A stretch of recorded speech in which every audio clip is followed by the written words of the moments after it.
ന്യായാധിപന്മാർ അധ്യായം 6. ഇസ്രായേല്യർ വീണ്ടും ദൈവത്തിന് അനിഷ്ടമായത് ചെയ്തു. താൻ അവരെ 7 സംവത്സരം മിദ്യാന്റെ കയ്യിൽ ഏൽപ്പിച്ചു. മിദ്യാൻ ഇസ്രായേലിന്മേൽ ആധിപത്യം പ്രാപിച്ചു.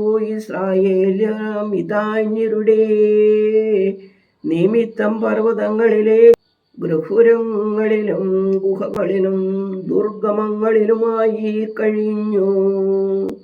ഇസ്രായേല്യർ വിതയ്ക്കുമ്പോൾ മിദ്യാന്യരും അമാലേക്യരും കിഴക്ക് ദേശക്കാരും വന്നു അവർക്ക് വിരോധമായി പോരാടി ഗസ്സോ വരെ നാട്ടിലേക്ക് വിളവ് നശിപ്പിക്കും.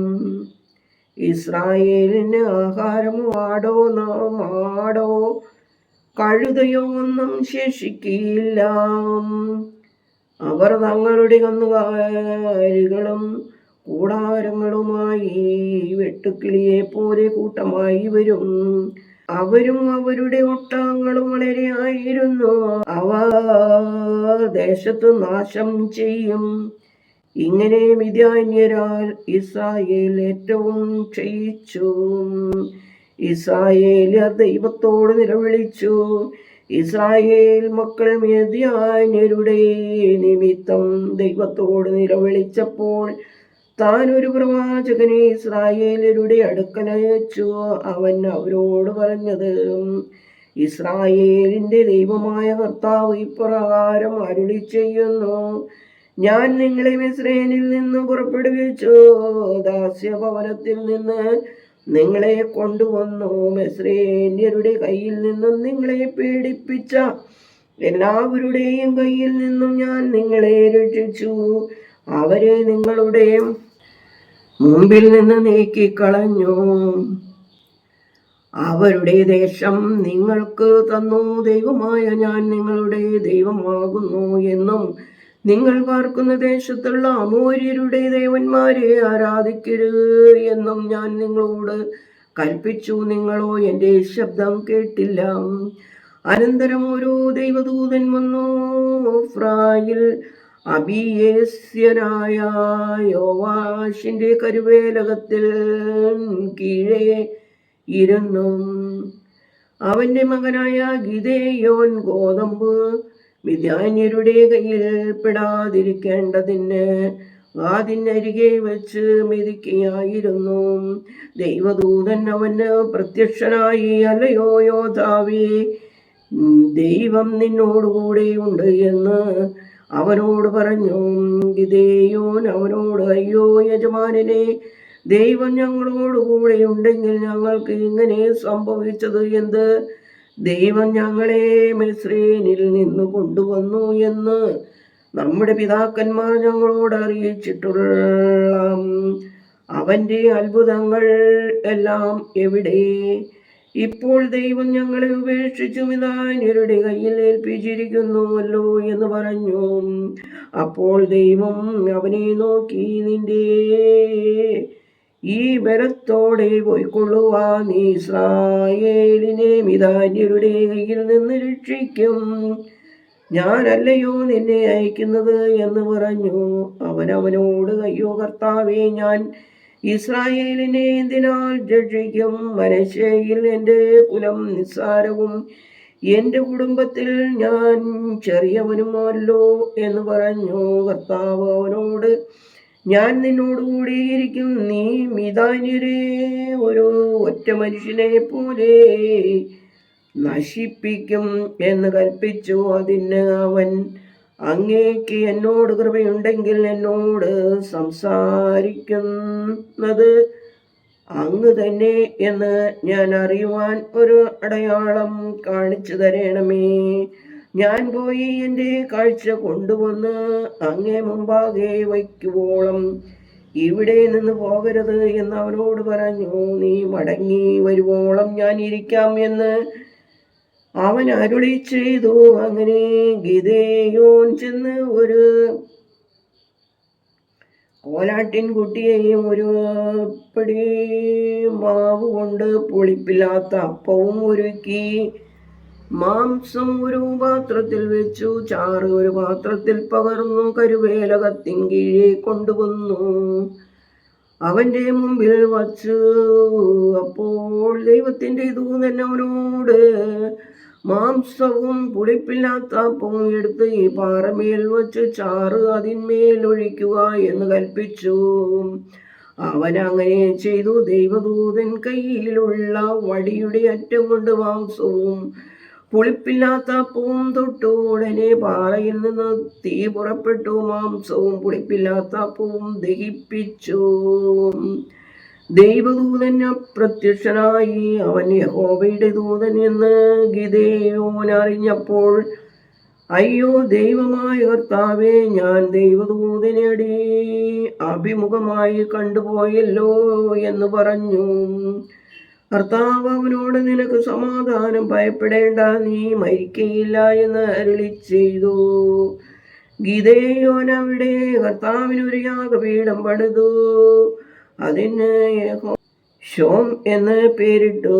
അത് ഇന്നുവരെയും അബിയസ്രായരുടെ വയലായ ഓഫ്രയിൽ ഉണ്ട്.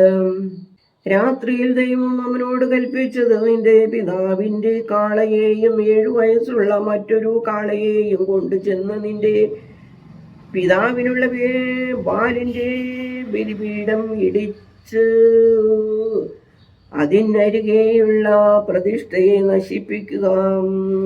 ഈ ദുർഗത്തിന്റെ മുകളിൽ നിന്റെ ദൈവമായ കർത്താവിന് നിയമപ്രകാരം ഒരു യാഗപീഠം പണിതു.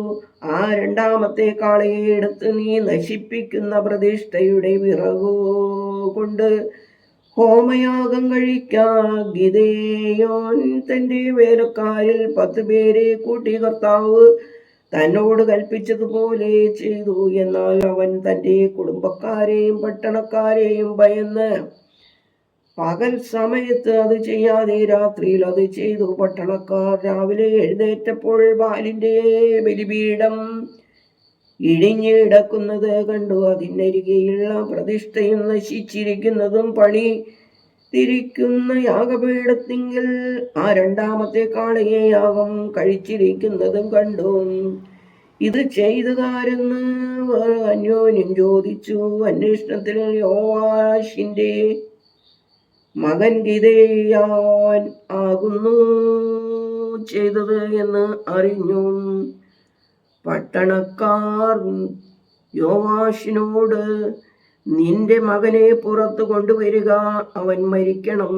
അവൻ ബാലിന്റെ ബലിപീഠം ഇടിച്ചു അതിനകത്ത് ഉണ്ടായിരുന്ന പ്രതിഷ്ഠയെയും വെട്ടിക്കളഞ്ഞിരിക്കുന്നു എന്ന് പറഞ്ഞു. യോവാശ് തന്റെ ചുറ്റും നിൽക്കുന്ന എല്ലാവരോടും, ബാലിനു വേണ്ടി നിങ്ങളാണോ വ്യവഹരിക്കുന്നത്? നിങ്ങളോ അവനെ രക്ഷിക്കുന്നത്? അവന് വേണ്ടി വ്യവഹരിക്കുന്നവൻ ഇന്ന് രാവിലെ തന്നെ മരിക്കണം. അവനൊരു ദൈവമെങ്കിൽ തൻ്റെ ബലിപീഠം ഒരുത്തൻ ഇടിച്ചു കളഞ്ഞതുകൊണ്ട് താൻ തന്നെ തൻ്റെ കാര്യം വ്യവഹരിക്കട്ടെ. ഇവൻ അവൻ്റെ ബലിപീഠം ഇടിച്ചു കളഞ്ഞതിനാൽ മാലിവന്റെ നേരെ വ്യവഹരിക്കട്ടെ എന്ന് പറഞ്ഞു. അവന് അന്ന് നിതുബാൽ എന്ന് പേരിട്ടു. അനന്തരം ഇദാന്യരും അമാലേക്യരും പൂർവദേശക്കാർ എല്ലാവരും കൂടി ഇക്കരെ കടന്ന് യസ്രീൻ താഴ്വരയിൽ പാളയം ഇറങ്ങി. അപ്പോൾ ദൈവത്തിന്റെ ആത്മാവ് ഗിദെയോന്റെ മേൽ വന്നു. അവൻ കാഹളമൂതി അബീയേസ്യരെ തന്റെ അടുക്കൽ കൂട്ടി. അവൻ മനശ്ശെയിൽ എല്ലായിടവും ദൂതന്മാരെ അയച്ചു. അവരെയും തന്റെ അടുക്കൽ കൂട്ടി. ആശേരിന്റെയും സെബൂലൂന്റെയും നഫ്താലിയുടെയും അടുക്കലും യൂതന്മാരെ അയച്ചു.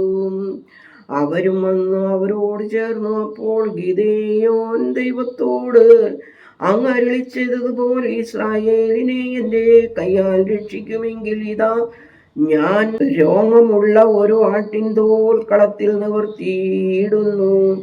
മഞ്ഞു തോലിന്മേൽ മാത്രം ഇരിക്കുകയും നിലമൊക്കെയും ഉണങ്ങിയിരിക്കുകയും ചെയ്താൽ അങ്ങ് അരുളി ചെയ്തതുപോലെ ഇസ്രായേലിനെ എൻ്റെ കയ്യാൽ രക്ഷിക്കുമെന്ന് ഞാൻ അറിയുമെന്ന് പറഞ്ഞു.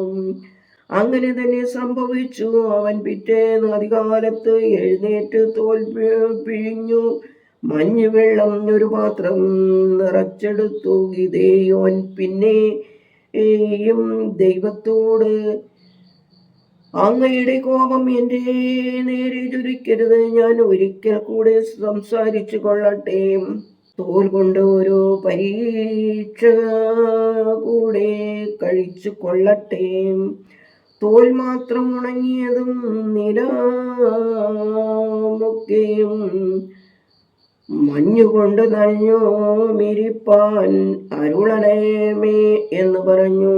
അന്ന് രാത്രി ദൈവം അങ്ങനെ തന്നെ ചെയ്തു. തോൽ മാത്രം ഉണങ്ങിയും നിലമൊക്കെയും മഞ്ഞുകൊണ്ടും നനഞ്ഞിരുന്നു. ദൈവമേ, സ്തുതി, നിനക്ക് യോഗ്യമാകുന്നു. പാർക്കുമോർ.